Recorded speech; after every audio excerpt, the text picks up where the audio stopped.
Chairman, PTI की appeal जो है वो मंजूर कर ली गई और साइफर केस में जेल ट्रायल का नोटिफिकेशन कलअदम करार दे दिया गया है, जबकि जो जज साहब हैं उनकी तैनाती को दुरुस्त करार दे दिया गया है। बुखारी साहब, जो जेल ट्रायल का नोटिफिकेशन है वो अदालत की तरफ से तो कलअदम करार दे दिया गया है, लेकिन हम बहुत बात करते थे कि सिक्योरिटी असल में मसला है जिसकी बुनियाद पर ये फैसला किया गया था। अब आप इस फैसले को किस तरह से देखते हैं? क्या अब वो मसला नहीं रहेगा? क्या इसको किसी और तरीके से रिजॉल्व किया जाएगा? देखिए, गुजारिश ये है कि मैं पहले भी कह चुका हूँ, फिर दोबारा मुझे कहना पड़ रहा है ये कि जिस तरह के फैसले हो रहे हैं, सूरत हाल उससे सुधरने या निखरने की बजाय और ज़्यादा कॉम्प्लेक्स होती जा रही है। ये आधा तीतर आधा बिटेर किस्म के जो फैसले हैं ना, मेरी समझ से बाहर हैं। 13 नवंबर का फैसला दुरुस्त था, इतलाक माजी से नहीं होगा। भाई दोनों में से एक चीज़ गलत है, या 13 नवंबर का फैसला गलत था या इतलाक होगा।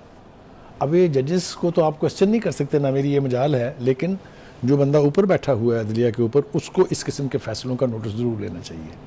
आप देखें ना, 13 नवंबर का फैसला ठीक था, इतलाक माजी से नहीं होगा, एक बात।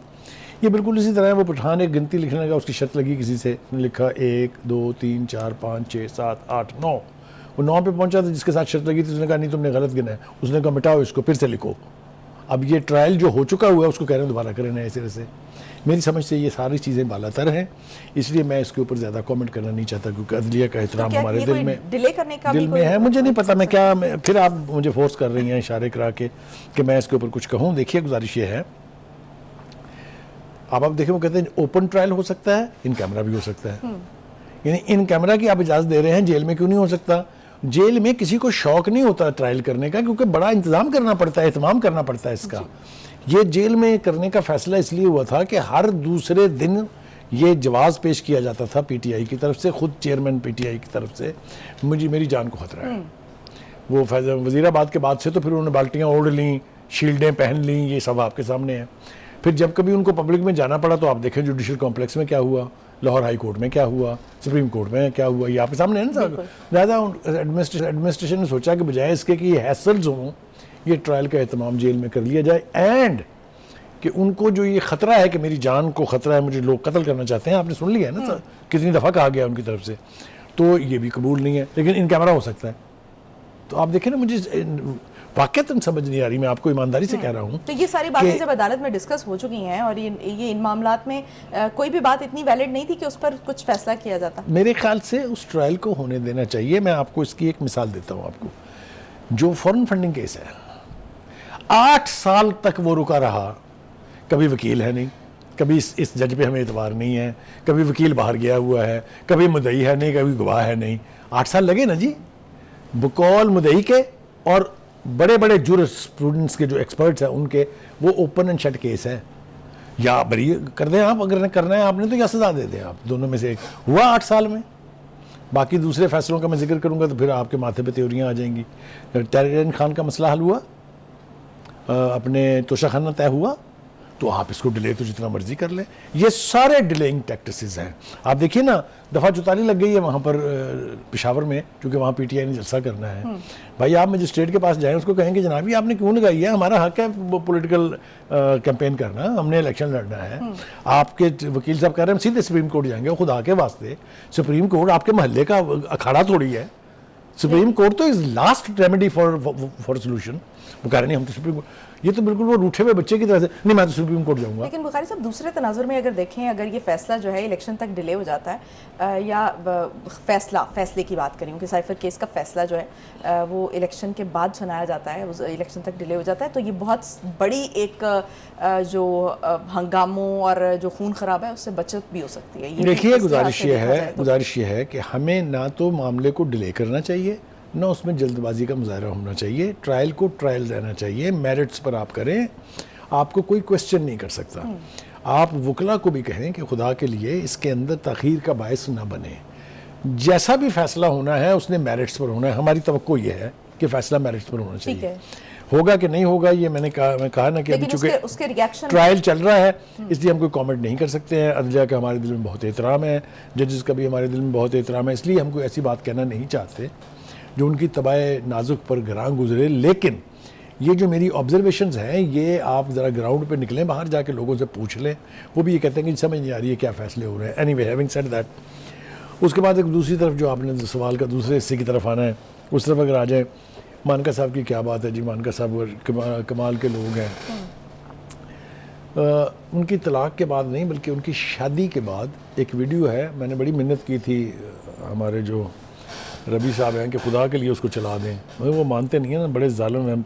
उनके अंदर भी पता नहीं कहीं ना कहीं कुछ ना कुछ छुपा हुआ है। एनीवे, उसमें वो ये कह रहे हैं कि मैं अपनी बेगम की पाकबाजी की कसम उठा रहा हूँ कि वो पाकबाज हैं। और अब ये जो इंटरव्यू दिया है उन्होंने, उसके अंदर वो साबित करने पर तुले हुए हैं कि उससे बड़ी, अब लफ्ज़ भी मुझे नहीं चुनने आ रहे कि मैं क्या कहूँ कि वो क्या कहना चाह रहे हैं कि वो क्या है, वो पीरी मरीदी। ओ भाई, तू इसका तो जवाब दे पहले कि जब ये सब कुछ हो रहा था तू किस खाते में चुप था। ओ भाई, तेरे पर लोग इल्ज़ाम ये लगा रहे हैं कि तू उसके साथ उम्रा करने भी गया था, साथ एज ए फर्स्ट लेडी। तुम्हारे साथ पर ये भी इल्ज़ाम है कि तुमने वहाँ पर 5 DPO बदलवा दिए। और उस वक्त बुशरा बीबी का जो शनाख्ती कार्ड था उस पर खबर मानिका का नाम था। ये भी देखिए, ये वही तो बातें हैं। अब ये जो कुछ कह रहे हैं उसकी क्रेडिबिलिटी वो नहीं हो सकती जो अगर वो वक्त से बोलते तो उस वक्त होती। अब इसको आप आफ्टर थॉट कर लें, कंट्राडिक्टरी हैं उनके बयानात, कुछ बातों में वो उलझे हुए हैं। तजाद है, तसाद भी बड़ा खौफनाक किस्म का है। लेकिन हैविंग सेड दिस, मेरे ख्याल से खबर मानकर ने ना अपने साथ कोई अच्छाई की है, उसके तो खैर पल्ले कुछ नहीं रहने दिया उन्होंने। और जो एक और बात खुल के सामने आई है वो ये कि जो फराह गोगी के किरदार को जनाब PTI के चेयरमैन साहब ने हमेशा अंडरमाइन करने की कोशिश की कि नहीं जी वो तो सिर्फ मिलने आती थी कभी कभार, 6 महीने में एक दफ़ा। वो सारा कुछ एक्सपोज कर दिया कि वो बीबी के साथ बहुत पहले से लाइन पर थी। उनके बेपना पैगाम रसानी, उनको नए फ़ोन मुहैया करना, उनको नए नंबर लेके देना।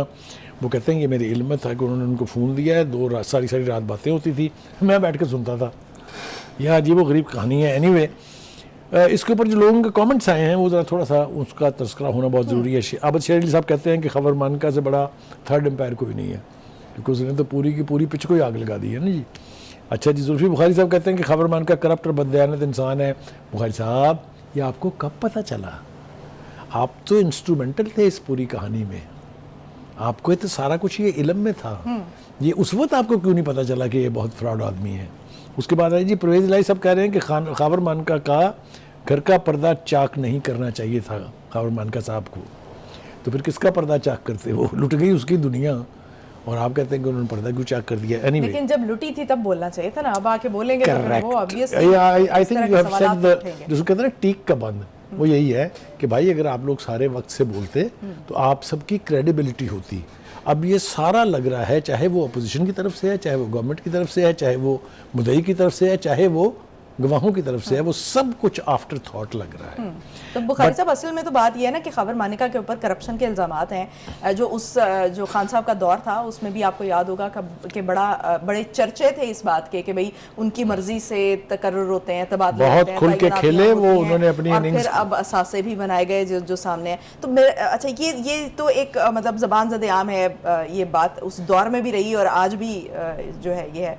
लेकिन इस इंटरव्यू के बाद आपको क्या लगता है कि वो सारे इल्ज़ाम खत्म हो जाएंगे? मेरे ख्याल से होने तो नहीं चाहिए, इसलिए कि उनके खिलाफ भी केसेस हैं और उन केसेस की प्रोसीडिंग्स भी होनी चाहिए। मैं तो ये इंसाफ के तकाज़ों के ऐन मुताबिक समझता हूँ कि जो भी हो, चाहे वो किसी पार्टी का चेयरमैन है, चाहे वो किसी पार्टी का वज़ीर है, चाहे वो किसी पार्टी का वर्कर है, there should be no exception in the eyes of law. Law के ऊपर सबको सर झुकाना चाहिए और इंसाफ होता हुआ दिखाई देना चाहिए, जो इंसाफ की स्पिरिट के मुताबिक है।